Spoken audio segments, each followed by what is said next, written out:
Hi, my name is Elizabeth. I am a graduate student studying somatic psychology, and I'm almost done.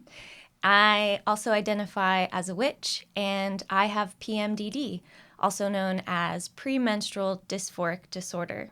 And today, we're going to be diving into a more holistic way of approaching PMDD management. I'm also going to touch on the DSM-5's criteria for PMDD, how you can perhaps figure out if you have it, and certain rituals and practices that I use that I have found to be really effective in coping with my PMDD. So, first things first, why do I call myself a witch? Well, there are many reasons why. I do a lot of witchy shit. But mainly, I am owning that word because from my studies and my own beliefs is that a lot of the women that were burned in the witch trials were wise women, were women that were attuned to the female body, were women who knew how to use the earth for healing, and, you know, a woman who can follow her own cycles, who can use herbs of the earth, who has just that innate holistic wisdom of how to help others, was dangerous back then. And so for me, I'm really reclaiming that word, one, to honor the women that were killed for their knowledge and wisdom, and also because being a witch has been one of the things that has been extremely resourcing for me in my own healing journey.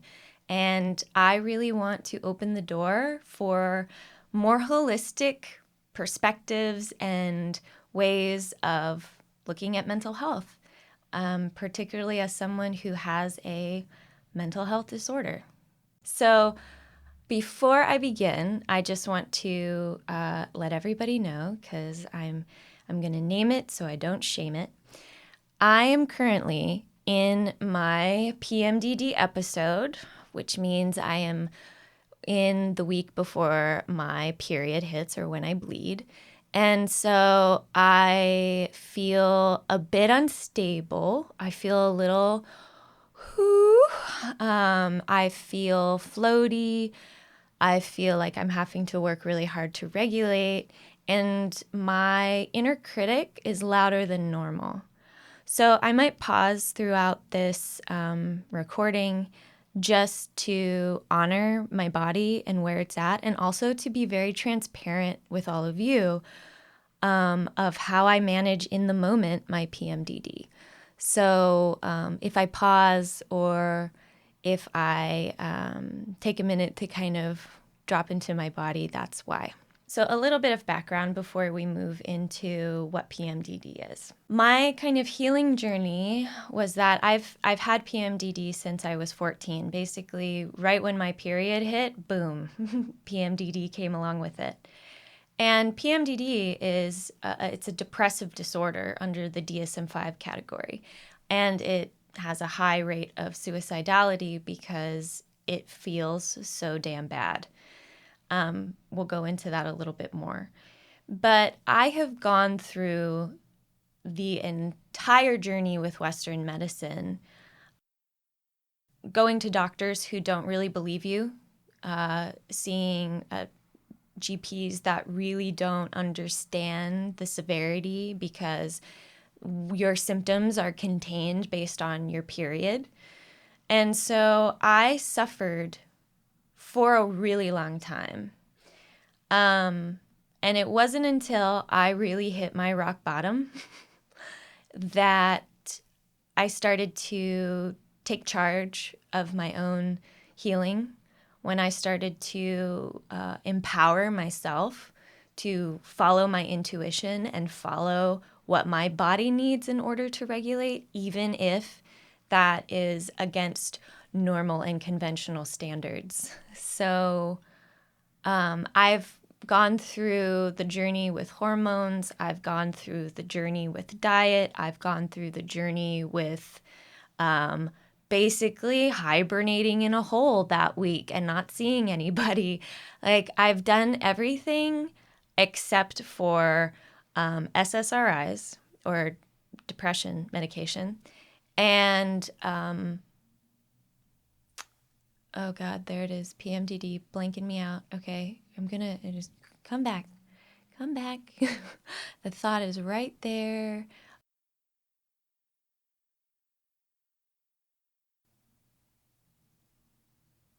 Okay, we're going to loop around, and then the word's going to come back.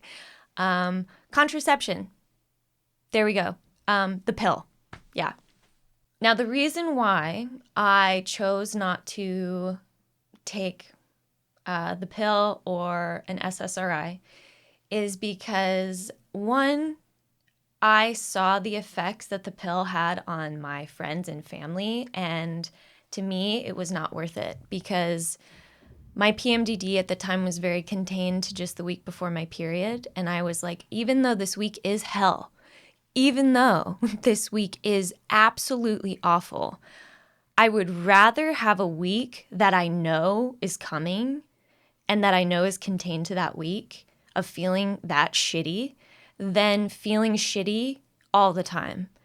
And frankly, I just didn't trust the pill. And I felt like it would be a harm to my health rather than an asset. And then the reason that I was not put on an SSRI is partly because mental health was not something that my family really valued or looked into when I was younger. So for many years, it just was not even an option to me. It wasn't even offered. And then once I got old enough to kind of think about it, again, I was really concerned about how it would affect who I am as a person, given that I'm not depressed outside of this 1 week. And taking something long term, or even taking something that would just be contained to that week, felt really not accessible for me at the time. So what that looked like for me is that I tried everything else, and I was coping okay for a while, and then shit hit the fan. So how I cope now has really helped me. And my wish is that the things that I share are just offerings that maybe someone else out there who is on a similar path to me resonates with and really helps. Okay. Let's step into some intense brain power that I don't really have at the moment. But you know what? We're going to try anyway. So, what is PMDD? PMDD basically is extreme PMS. So, there are a series of symptoms, and I actually have my handy dandy DSM-5 because I'm a good, psychology student. And if I open it up, let's see, I know I saved it. There we go.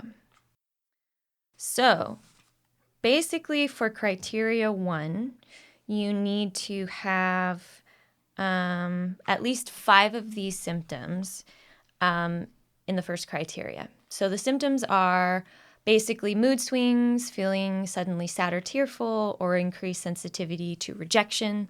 That can also look like increased sensitivity to criticism, marked irritability or anger, or increase in interpersonal conflicts. Basically, people piss you off really easily.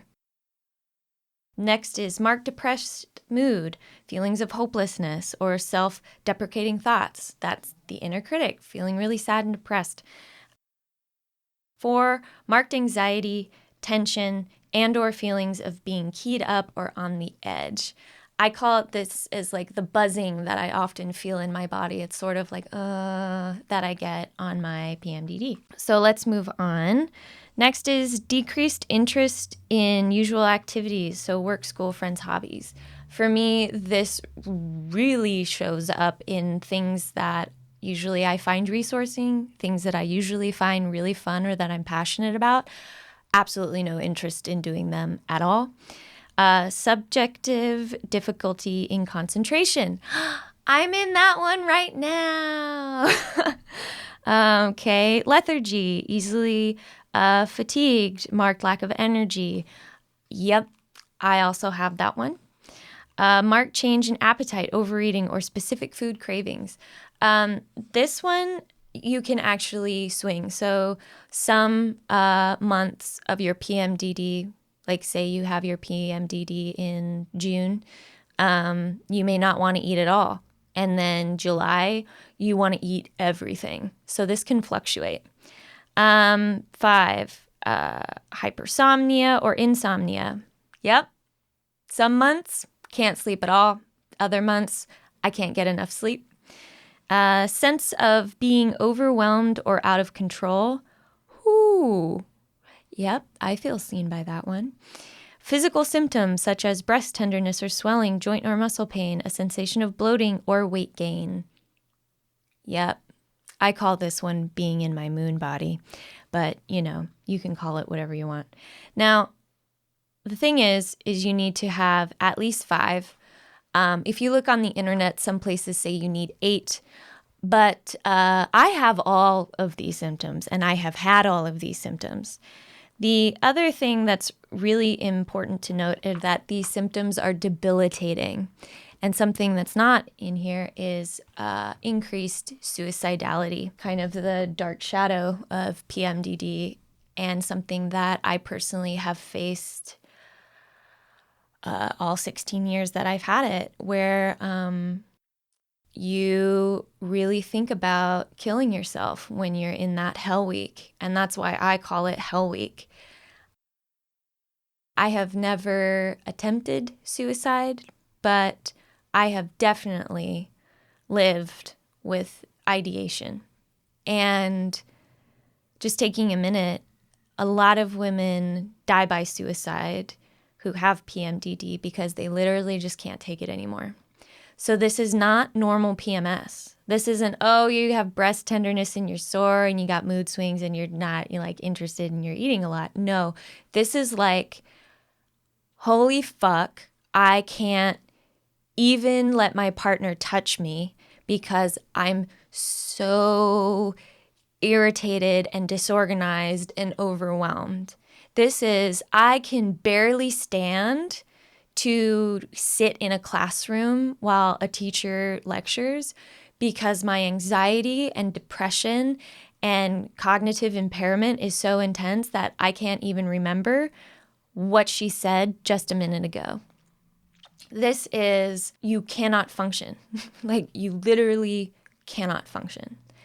And for many years, I did not function at all during my PMDD week. Really hit me hard in high school when my stress was really intense. Also in college, really, really bad. And I would say in college was when my suicidality was at the peak. Because, and I'll just be very transparent, PMDD makes you feel like you can't do things. Like, I am a very ambitious person. I do have motivation to do a lot of things. And to constantly feel like your body just gives out 1 week out of the month is awful, and it takes a toll on your self-esteem. And then when you're in that week and you literally can't do anything, like you can't regulate yourself, you don't know why, you're just being, pissed at fucking everything, and why you're sad and you're crying all the time, and why you can barely keep your shit together sitting in class, and right as soon as you get into your car where no one can see you, you cry until your eyes are so puffy that you can barely see out of them to drive yourself home. Like, that's PMDD. So for me and my story, I suffered with it for many years because there was no one to really help me. I didn't have access to other women who had it. I didn't have access when I was younger, no one was talking about this on the internet at all. So resources were just really limited. And at times, the only thing that people said was, oh, well, you can take the pill and it may or may not help. It may make your symptoms worse. It may make you feel great. And I just decided, okay, well, this is the evil I know, so I'm just going to cope. But really what I was doing was not coping. I was avoiding, and I was suffering in silence alone. And I do not want any woman out there to feel like she's alone in this. And so, yeah, you're not alone. I affirm that it is as bad as it feels. You are not crazy. This is not something that's just in your head. You're not lazy and weak, and there's no way for you to think your way out of this. I feel called to share a brief story before we move on to the next thing. I have this memory, and I'm not sure exactly when, but I'm pretty sure I was in college. At the time, I was acting. I had a lot on my plate. I remember being in the theater for rehearsal. And for me, theater was a bit of an escape because I could just for a brief moment pretend to be somebody else. It was a bit of like a safe haven for me. I remember being in a show, we were rehearsing, and I was having just a really rough time. And I was in my PMDD. It was in the week before my period. And all I could think about, as I'm like one of the few people that's in this show, there's all this life and excitement, and everybody is just like, okay, we're gonna kill it. Like, let's push ourselves, let's do the thing. I felt nothing. I felt empty. And I felt angry at myself that I didn't feel anything, because just a week before, this was the one thing that I really wanted. Like, I was so excited, and then it was gone. And I remember the rehearsal going like pretty poorly. I felt off. I felt like I didn't do my best. My inner critic was just roaring at me, telling me I didn't deserve to be there, that I was no good, that all the things that I wanted were just, not going to happen for me. And we got out of rehearsal pretty late. It was like 11:30 or something. And I remember just sitting in my car, driving around aimlessly for probably 3 hours, contemplating, swerving my car into oncoming traffic.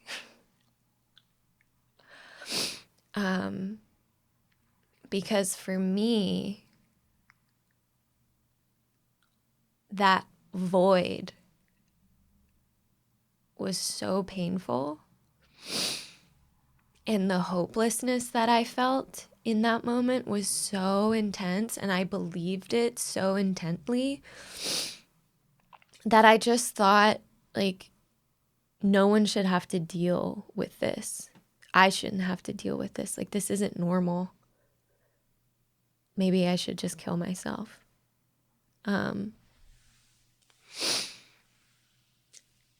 And that might be shocking to some people to hear, but I think it's really important to talk about and create a safe space for us to talk about the suicidal thoughts that just accompany PMDD.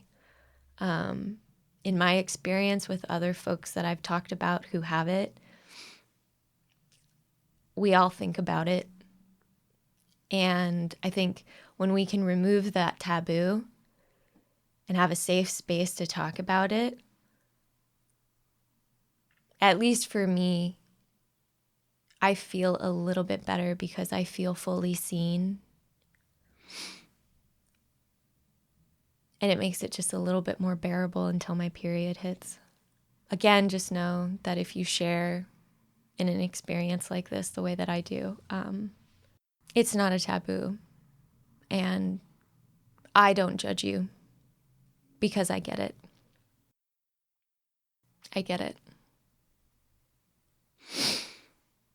Whew, okay.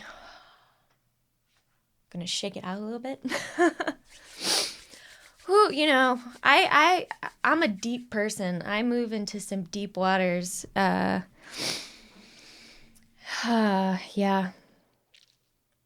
And sometimes I think that PMDD has really given me, in some ways, this deep capacity to be with, the emotions that often we don't want to put voice to, or the emotions that we don't like to admit that we feel. And I've really moved into an acceptance practice of there are no bad emotions, and that just talking about them, just letting them pass over you and through you is healing. So let's move on to the juicy stuff, the spicy stuff, the stuff that I get excited about.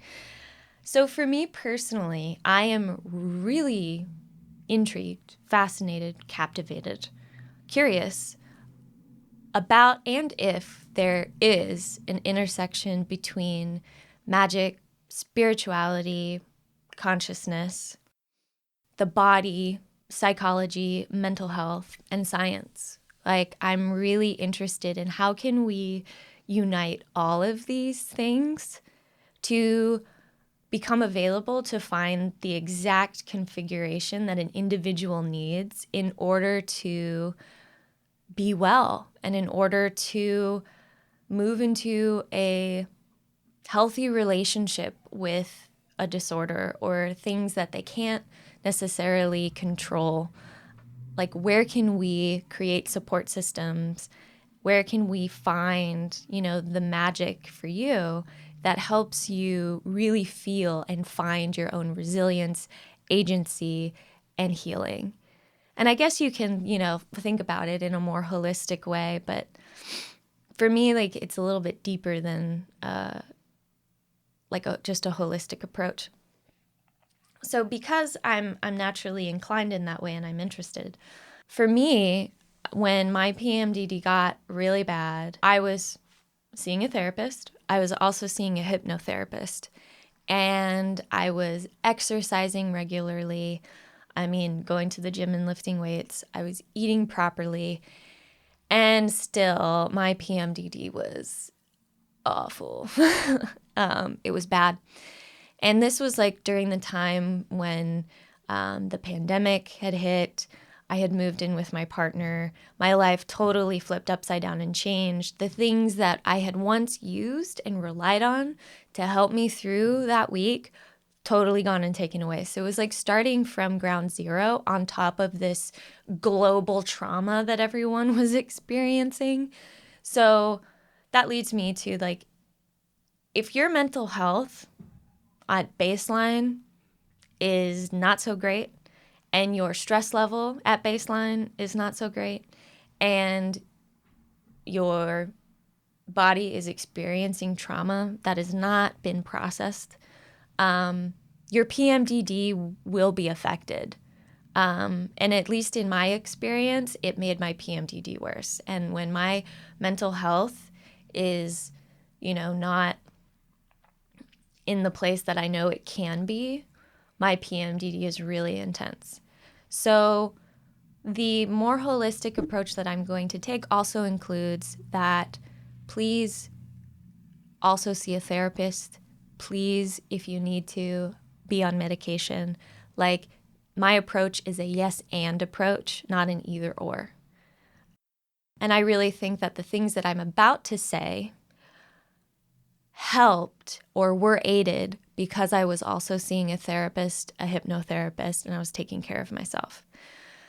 But in my experience, it wasn't enough. There was something else missing in my configuration of health and healing that I needed to find. And for me, that came from witchcraft, diving into the spiritual realms, having a mindfulness practice, and feeling into the divine, feeling connected to earth.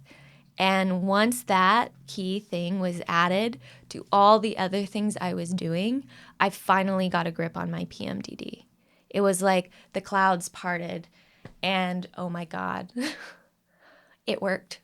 At least that's what I felt inside myself. So yeah, if you're really suffering, please find a therapist that really gets and understands you. Eat well, exercise, take care of your body. And if that's not enough, maybe try this stuff as well. So the first thing that I want to talk about in this kind of section is that if you have PMDD, you really need to track your moon cycle or your menstrual cycle. I call it my moon cycle. I think women intuitively are more connected to cycles and rhythms because our body literally does it every month. So my PMDD, my cycle really matches up with the moon. And there's something kind of sacred about that for me, which makes it kind of fun, to be honest, for me to track my cycle because there are certain rituals that I do. So if you need to track your cycle, always begin on the first day you start bleeding or your period. And this is your menstrual phase. This is when you're actually bleeding. And count those days. So the first time you bleed, that counts as one. And then count it out. A typical cycle for most folks is 28 days, some less or more. But that's how you begin counting. I did this for several months, so I really got a sense of what my rhythm and what my cycle was. And what it did was it gave me a blueprint of exactly when my PMDD would hit. Now, I don't know if I said this yet, but because, I'm in my PMDD phase, but that once your period starts, your symptoms are gone. Some people, second, third day of their period, that's when, it's like the clouds part, you feel great, the suicidality is gone, you're like, wow, I'm so happy to be here, I made it. And that's the characteristic of PMDD, is that as soon as your period starts, your symptoms are gone, or they're alleviated, they're not as intense. So for anyone with PMDD, it's really important that you can start to predict when your PMDD is going to hit, because your body is not going to stop it. Like you're not going to stop having this thing, but you can start having agency and controlling the things that you schedule that week. You can start looking at, okay, this is the week when my PMDD is going to hit. Do I really want to schedule my presentation for my class that week? Probably not. Why don't I either schedule it before or after? So from a PMDD perspective, that's the week you're really looking for. That's the week that you really want to track. And what I did for several weeks was in my calendar, as soon as I started feeling shitty, I would start marking it off on the calendar. And for me, my PMDD is pretty contained to the week right before my period. And so because I know that and I can see it, I can now predict almost to the day when I'm going to start having symptoms. And that gives me a lot of agency and power. Like that actually empowers me to feel like I'm not just at the whim of this thing that's happening to my body.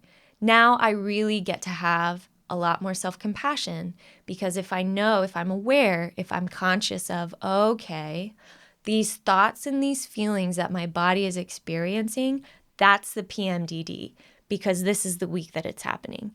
And when you don't track your cycle, when you're not attuned to your moon cycles at all, it's sort of like a fog. Like all of a sudden your PMDD starts to seep in and it's slow. It's like a slow creep. So it can hide as you and make you believe that the things that you're thinking are true.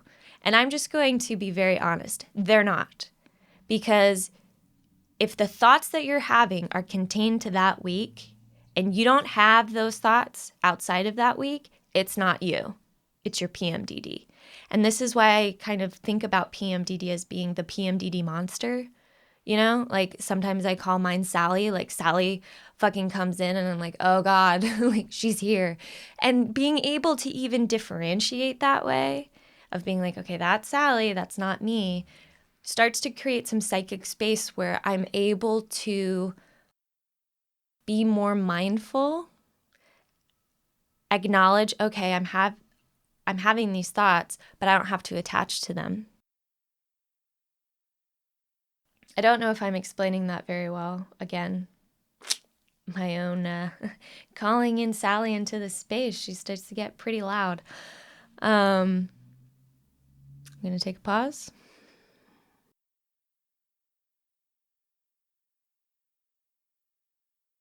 And this is what can happen also in your PMDD. Like what happened for me just then, my mind completely blanked out. And then I started feeling really anxious that I didn't have the through line of what I was talking about. Like in this moment, I can't tell you what I just said.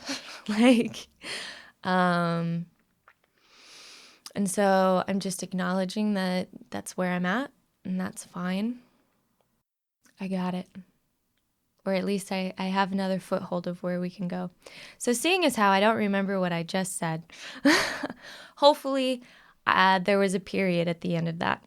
So how do we take a more, say, holistic, spiritual perspective to PMDD? Well, the way I like to think about it is that I can't control that I have it. I can't stop it. I can't change the fact that I'm going to feel the way that I feel, but I can change the way I relate to it. And this is what I mean. When I suffered the most with my PMDD was when I felt completely out of control. When I felt like this thing is happening to me and I was just sort of raging against it. I felt completely defeated and I really believed the things that my PMDD said to me. Like I really believed I was a loser. I really believed that the things that I wanted to do just weren't going to happen.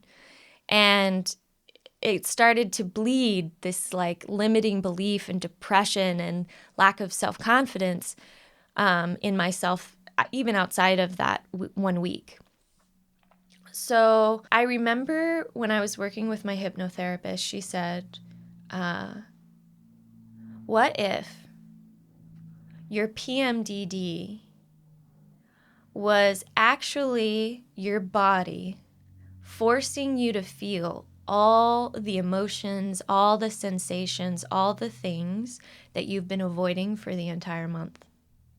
And that was when my brain was able to kind of snap out of the like tight limiting belief structure that I had with my PMDD of hopelessness, where finally it was like, oh my God, what? Yeah.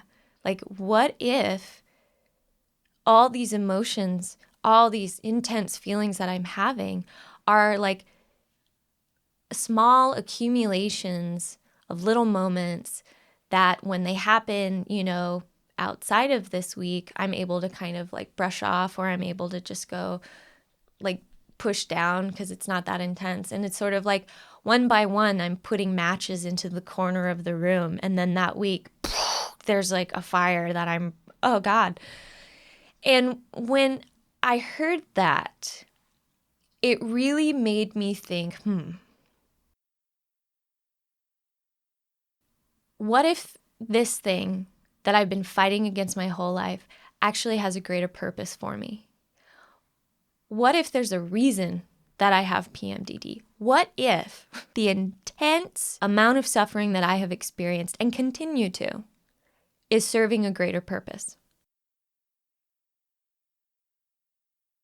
And that's when I started to do the work. That's when I didn't just toss a match in the corner of the room when a feeling came up that I could suppress. And I started this practice of outside of my PMDD week, letting my emotions flow through me and really processing them and really being with them. Like, you know, if somebody pissed me off, like if somebody did something that crossed my boundary and I was like, ugh, instead of cramming it down, making nice, wearing a mask of everything's okay, what if when I felt safe, I really let my rage out? What if I let that feeling of injustice of like, well, fuck her, really come out? And so I started doing that. And I had, for my own sort of access point, I had to begin with sort of thinking about it in stages of ritual where it was contained, where it was like, okay, this is my rage ritual. This is my, grief ritual. Okay, this is the time when I'm going to just like sit on my porch and freaking cry and just cry. And over time, as I started doing that, I noticed that when my PMDD hit, the fire was a little less. It wasn't taking up the whole room. It was like, oh, okay, I can cope with that. One thing that I want to make really clear is that even when you believe that you have no control, no power to change, no agency at all, we always have the power to change the way we think about something. And for me, thinking of my body as this instrument, as this like conduit of being able to feel all these intense emotions gave me sort of permission to stop suppressing my emotions and feelings, to stop just pushing them down and to let them out. Now that doesn't mean like at the grocery store, I would just, like lose it. But, I wouldn't allow myself to ruminate on things or swallow that shit down. As soon as I felt safe enough to emote, I did it. And that really helped me a lot because it made me feel, okay, I can now do something. This is helping. This is something that actually is a benefit.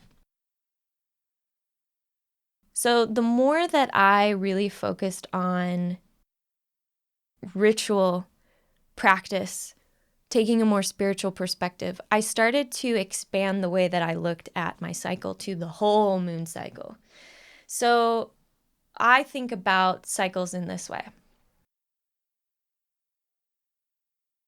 Most people who have PMDD, the week before your period is often your luteal phase.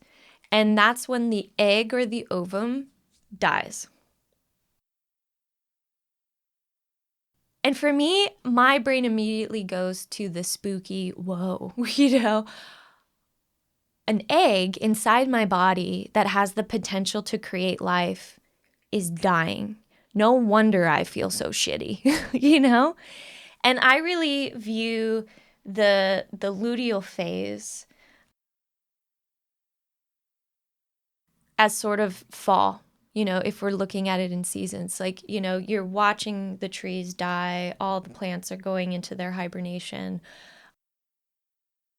And just thinking about it kind of, so your egg is dead. You're in this luteal phase, associating it with fall.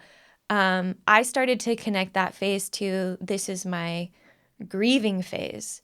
This is where I'm really allowed to feel sad. This is when I'm really allowed to grieve, not only for maybe this egg that has died inside of me, but also for all the things that I haven't grieved for the month. And so for me in my luteal phase, what that looks like is I take time to cry.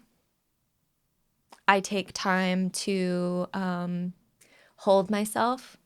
I take time to really comfort and hold my body. I take time to hug my partner and cry on my partner, and it doesn't have to have any meaning. I just get to cry. It doesn't need to be attached to a reason. Like, I don't have to give a reason for why I'm sad or why I'm crying or why I'm in grief, because I'm feeling it. And so that's what I do during that phase, is I view it as I'm grieving. My body is literally grieving. And so what that allows me to do is I don't put any expectations on myself, because if someone's significant partner died and they were grieving that week, you wouldn't expect them to go to work and do, a great job. You wouldn't expect them to, keep the house immaculate and clean. You wouldn't expect them to do all of these assignments. Like, you would not expect that out of someone who is that profoundly sad. So I take that and I give myself that same compassion. So I do not put any pressure on myself during that phase. I do not expect anything out of myself.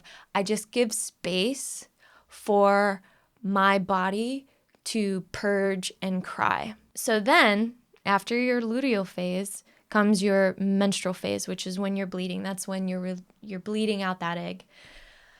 And this is when we're kind of in a state of winter, when we're hibernating, when we're in deep rest, when we are integrating, when we're more internal, when we're really, okay, I'm integrating from this grief phase that I just had. I'm really letting shit go. I'm really forgiving myself, perhaps. I'm forgiving myself. And during that week, I'm really mindful about that. I take it slow. I don't expect much out of my body because my body is purging. So I typically only go for walks that feel good. I don't do hard, intense exercise. I basically just do what feels good and nourishing to my body. And this is where I really focus a lot on self-care, where I keep my body really well regulated. I don't add much stress. And I listen to the rhythm and pace that my body is asking for, which is usually pretty slow. And, historically, right, when women were bleeding was when they got a break. It was when they were able to go off and rest, and that has also, been viewed sometimes as a negative thing, as some women are sent to a hut to go bleed it out for a while.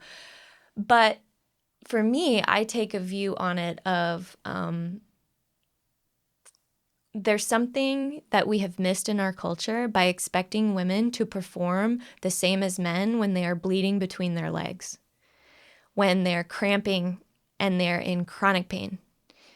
And I feel that if a man had a period, we would just, that would be written in our work contract with whoever the hell we were working with, which was like, oh, you're on your period?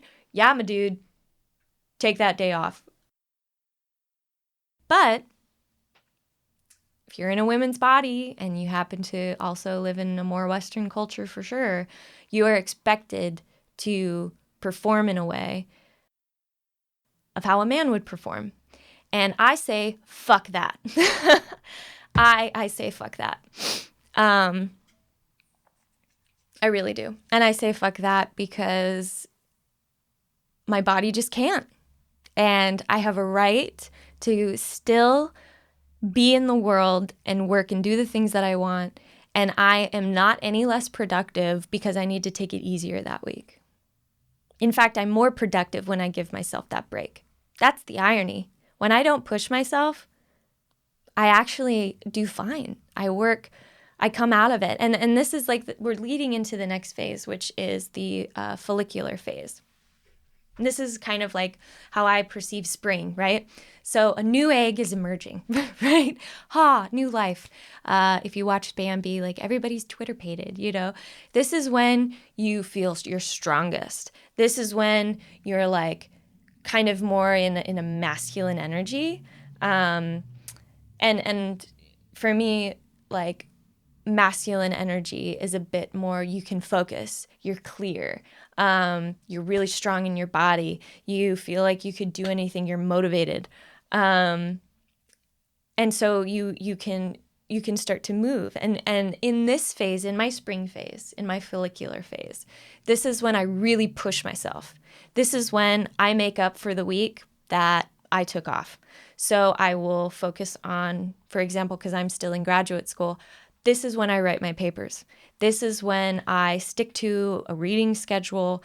This is the week when I am just like taking in as much information as I possibly can, because I can. And I'm like a sponge. Like my brain is literally open and capable of taking that in. Now, if I did that, if I tried to do that during my luteal phase, during my PMDD phase, ooh, no, not going to happen. Not going to happen. All it's going to do is make me suffer. All it's going to do is make me feel bad about myself. So I'm just not. And the empowerment that you feel when you start to do the things that your body has access to during that week, you feel great. You feel wonderful. You're like, oh my God, I actually can do this. I am productive. And that's when you really start to feel your agency, your power. You're like, I got this. I can make this happen. I really focus in my follicular phase of building my self-esteem. So I make it a point to really take in the good during that time when I'm like, look at me go. And I start to build a bit of like a positive fighter to compensate for my inner critic that gets really loud during my PMDD. So this is when I'm feeding those neural pathways where I'm really giving a lot of attention on the positive, so that when the negative will inevitably come up in my brain, I have a bit more resources. I can at least hear somebody in my head advocating, being like, okay, yeah, you're a sad sack of shit right now, but look at all the things that you've done. Look at all the things that you can do. And guess what? This moment will pass. And guess what? You are allowed to be sad, and it doesn't mean anything about you. So yeah, that's kind of the ritual I do around my follicular phase. Then we come into ovulation, and this is when the egg drops and you are the most fertile you will ever be. Your egg is ready. It's like, we can birth something. And so I really focus on creation during this phase. I also focus on a lot of sensuality, really stepping into my body, because this is also when you're the most beautiful. It's also when you smell of sex. Yep, I said that right. This is when you smell of sex. So this is when I am very hedonistic. This is when I am like, universe, pleasure me. I am here to be adored. And sometimes, like from an archetypal standpoint, I view this as my Aphrodite phase, where, I get to be pampered, where I get to really feel into my sensuality, and I get to honor that, and I get to be creative. I get to dance. I get to bask in my own magnificence. And so, for example, if I want to take photos, or if I, want to do something like, for instance, a job interview, right? I might choose, if I have the power, to schedule it during that phase, because I'm going to feel really good about myself. I know I'm going to look my best.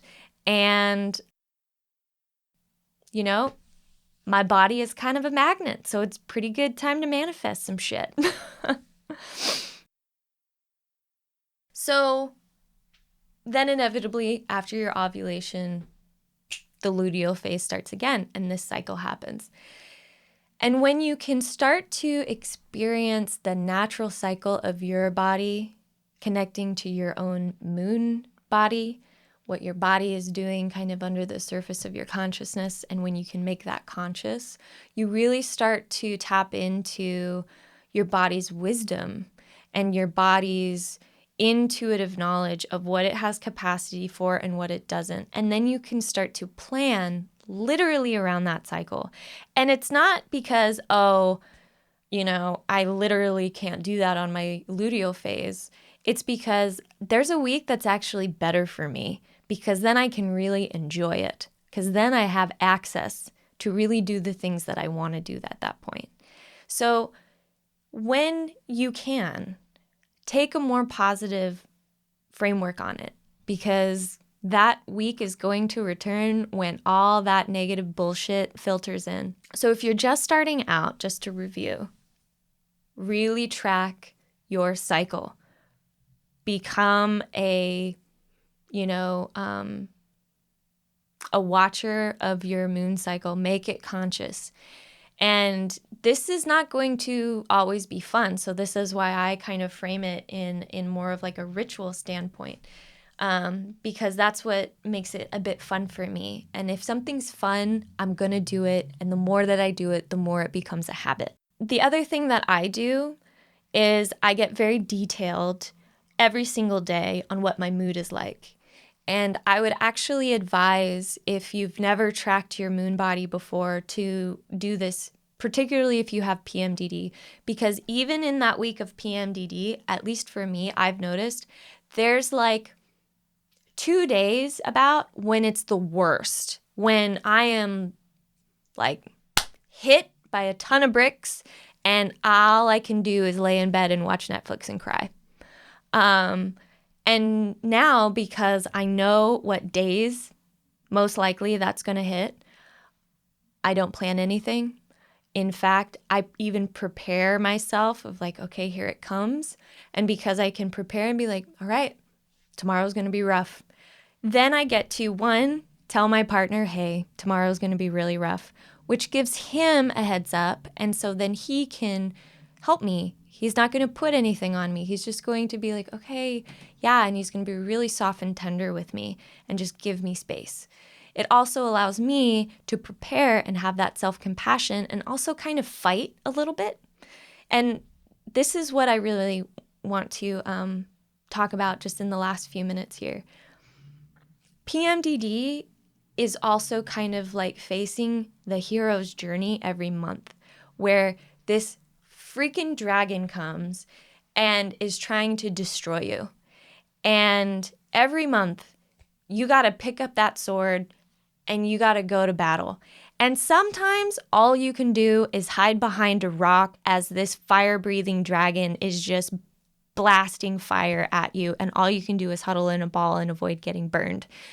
But the more resources you have, the more you can be aware of this dragon that's about to come and hit, the more prepared you can be to fight it. So with that kind of perspective, value yourself enough. Like, listen to where you are empowered already and fill yourself up during those weeks when you are not fighting that dragon, so that you are truly resourced enough to be able to face it. And instead of maybe just like hiding behind that rock as flames shoot by, now you have a sword and a shield and you're like, all right, bring it on, motherfucker. Like, that's huge. And that's been a huge shift for me.